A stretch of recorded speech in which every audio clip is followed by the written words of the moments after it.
Assalamualaikum warahmatullahi wabarakatuh. Selamat datang kembali di channel Hayyan Ala Firdaus. Oke teman-teman, kita akan melanjutkan mempelajari atau ngaji kitab Fathul Wahhab. Pembahasan kali ini adalah pengecualian seseorang itu boleh untuk tidak membayar puasa yang dia tinggalkan, dan keterangan tentang ya nanti kalian akan tahu sendiri lah. Jadi kita mulai aja. A'udzubillahi minasyaitonirrajim. Bismillahirrahmanirrahim. Qala al-musannifu rahimahullahu ta'ala wa nafa'ana bihi wa bi ulumihi fid dharain amin ya rabbal alamin. Wala siban ay wala yajibu qada'u ma fata bisiban wala jununin bi ghairi riddatin wa sakarin. Wala siban dan tidak wajib untuk mengkodok puasa yang lewat sebab seseorang itu masih kecil. Wala jununin, dan juga tidak wajib untuk mengkodok puasa yang lewat sebab seseorang itu gila. Ya, jadi yang pertama kemarin itu sudah kita bahas bahwa pengecualian pertama, seseorang itu boleh atau tidak wajib untuk mengkodok puasa yang lewat sebab dia itu kafir asli. Jadi 40 tahun dia itu kafir. Kemudian di usia yang ke-41 dia itu masuk Islam. Nah, 40 tahun kekafiran dan 40 tahun kewajiban puasa yang dia tinggalkan, sholat wajib yang dia tinggalkan, dan bisa zakat tatkala dia berkecukupan ya. 40 tahun zakat yang dia tinggalkan itu tidak wajib untuk diqadha. Ya, karena dia kafirnya adalah kafir asli. Tujuannya kenapa kok dia tidak wajib untuk mengkodok? Taghliban bihi, agar orang kafir yang baru masuk Islam ini itu merasa enjoy masuk Islam. Kemudian yang kedua adalah seseorang itu tidak wajib untuk mengkodok puasa yang lewat karena dia itu anak kecil. Jadi kita tatkala dulu kecil itu kan tidak berpuasa kan ya. Nah, tatkala kita sudah balik, maka sekian tahun kita kecil itu puasa yang kita tinggalkan itu tidak wajib untuk kita qadha ya, tidak wajib kita qadha. Ini semua sudah paham. Kemudian yang ketiga, pengecualian yang ketiga wala jununin. Orang itu gila. Jadi misalkan 10 tahun dia gila. Kemudian di tahun yang ke-11 dia itu sembuh. Maka 10 tahun kewajiban yang dia tinggalkan, yang kita bahas di sini adalah puasa. 10 tahun puasa Ramadan yang dia tinggalkan itu tidak wajib untuk diqadha. Ya.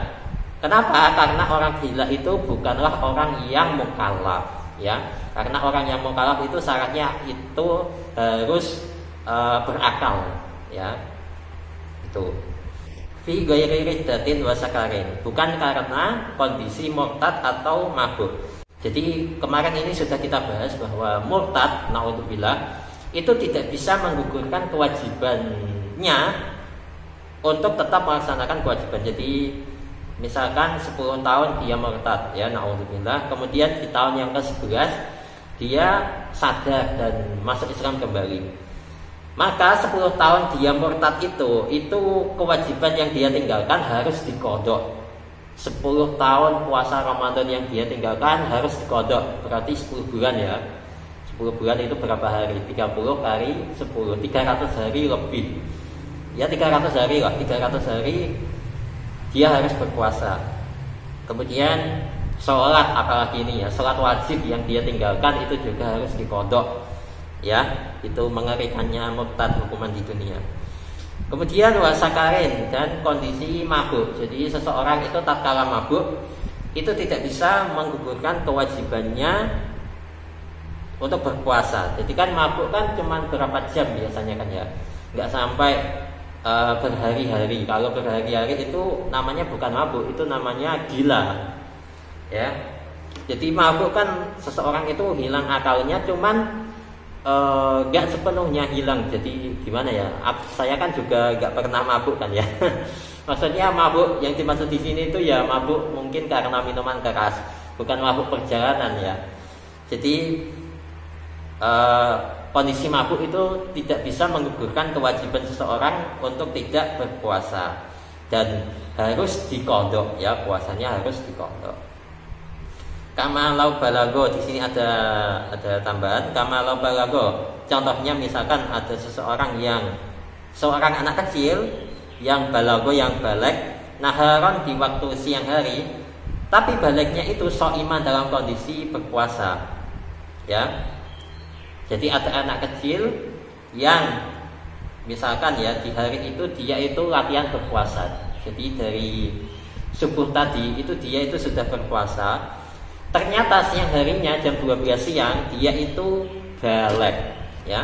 Otomatis kan kondisi baliknya kan masih berpuasa.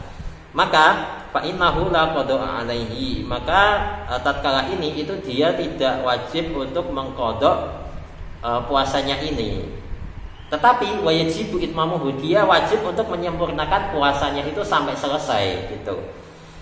Kenapa? Li'annahu shara min ahli wujubi, karena dia itu sudah menjadi orang yang harus melaksanakan kewajiban seperti itu. Jadi meskipun dia itu sudah menjadi orang yang harus melaksanakan kewajiban syariat dimulai dari jam 12 siang itu, tetapi berhubung dia masuk masa baliknya itu sudah dalam kondisi berpuasa, maka ya puasanya harus disempurnakan, ya, harus disempurnakan.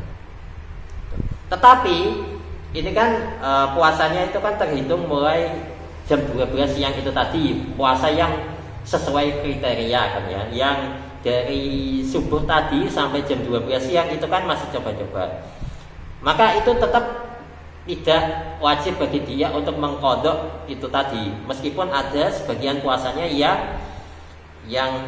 apa ya, kalau dinalar itu tidak apa ya istilahnya, itu tidak sesuai kriteria, karena setengah puasanya tadi itu dia dalam kondisi anak kecil, itu tidak perlu diqadha, ya lanjut aja. Kemudian contoh lainnya, au balagha fihi muftiran, atau ada anak kecil yang balik di waktu siang hari, tapi kondisinya dia itu tidak berpuasa, ya, maka dia tetap tidak wajib untuk mengqadha puasanya itu. Jadi di hari itu tidak perlu diqadha, ya. Ini semua sudah paham. Jadi ada anak kecil yang contohnya sama kayak kasus tadi itu, dia balik di jam 12 siang, tapi kondisinya dia ini tidak berpuasa, ya. Maka tatkala puasa Ramadan sudah selesai, dia tidak perlu mengqadha itu tadi, kondisi itu tadi. Al afaqo, atau sembuh fihi di waktu siang hari, al majnunu, orang yang gila. Ada orang gila berpuluh-puluh tahun, tiba-tiba di hari ini dia sembuh, dan sembuhnya di waktu jam 12 siang. Maka dia tidak wajib untuk mengqadha puasa yang dia tinggalkan plus puasa hari itu, ya, puasa hari itu tadi. Puasa pada hari itu tidak wajib untuk diqadha karena dia baru sadar gitu.